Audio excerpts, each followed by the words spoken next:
Time for our business report now. Let's go live now to Chris Richardson. He joins us from Canberra this morning. Thanks so much for your time. First of all, in the headlines this morning, some a concerning development, these drone strikes on Saudi's oil productions. Despite the security implications, what might it mean for petrol prices? There is a reasonable chance that it won't be too long before Australian motorists are paying another 5 or 10 cents a litre. Unclear how long that production will be knocked out for. But the real danger is, it's showing that the push and shove in the Middle East, the Americans may or may not be right that it's directly laid at the door of Iran. But it does say that push and shove is getting more dangerous, merely adding to a long list of flashpoints around the globe. Yeah, the push and shove between the US and China and the ongoing trade war is one that we are keeping very closely across. We saw last week the Treasurer Josh Frydenberg with G20 leaders, Chris, urged the US and China to get a truce or seek a truce on this issue. But interestingly enough, we see words from the RBA, minutes from the RBA saying, be careful what you wish for, because it might be bad news for Australia if there was a deal between the US and China. And most people don't get that thought. This is a very unusual global slowdown. During this one, for the first time ever, the world has given Australia a pay rise instead of a pay cut.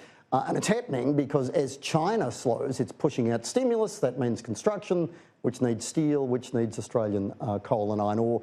And that's pushed up the price of those. We're now earning in exports of our goods $100 billion every 3 months, a remarkable rise on the $60 billion we were getting just a few years ago.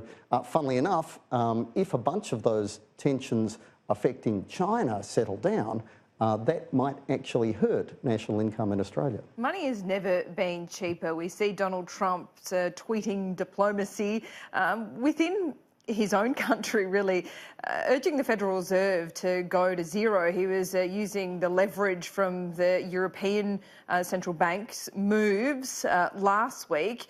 Where do you see this ending up? Well, as with most negotiation by tweet, it may end not well. The expectation by economists, by markets, is that the US Federal Reserve will cut interest rates this week. The fact that Europe moved last week, as you know, that probably strengthens it. Those drone strikes in Saudi Arabia probably strengthens the hand. The main reason why it may not happen is that the tweets calling the Federal Reserve boneheads for not moving fast to zero interest rates.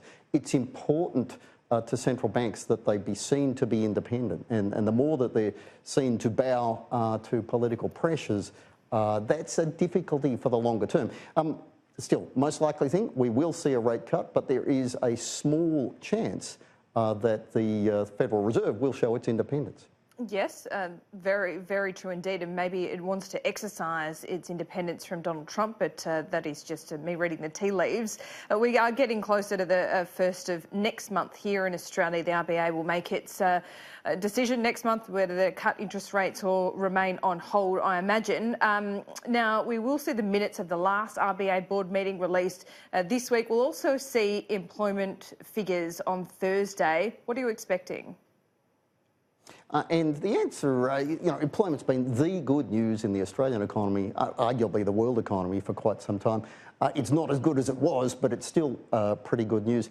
If there is a nasty number, and we're not expecting it, that could move the Reserve Bank to actively consider cutting rates next month, October. The expectation, though, is the job market and particularly unemployment, the thing the Reserve is most focused on, won't be changing that much. If so, rate cuts are still on the cards, but you're looking at Melbourne Cup in early November rather than before then. Riddle me this just quickly. The economy obviously is facing some headwinds, but property prices seem to be rebounding. Why? Because a lot of juice is getting thrown at it. Lower interest rates, freeing up restrictions on the banks. There's now less policy uncertainty in that area.